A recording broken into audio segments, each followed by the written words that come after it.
Woodturning is the process of shaping and smoothing wood using a lathe. In this video, we'll be covering some basic woodturning techniques that beginners can use to get started. The first step in woodturning is to shape the wood using a roughing gouge. This tool is used to remove large amounts of wood quickly and create the rough shape of the piece. It's important to keep the tool steady and maintain a consistent angle while shaping the wood.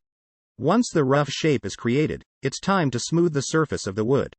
This can be done using a skew chisel. The skew chisel is held at an angle and pushed along the surface of the wood to create a smooth and even finish. Another important technique is using a parting tool to create a clean separation between different areas of the piece. This tool is used to create a smooth and clean edge between the different sections of the piece. In order to achieve a precise final product, it's important to measure the thickness of the piece while turning. Calipers can be used to measure the thickness of the piece and make sure it's consistent throughout the piece. With these basic woodturning techniques, you can create a wide variety of projects. From small items like bowls and birdhouses, to larger items like vases and furniture legs. Remember to take your time and practice to master each technique. And you'll be able to create beautiful and smooth woodwork.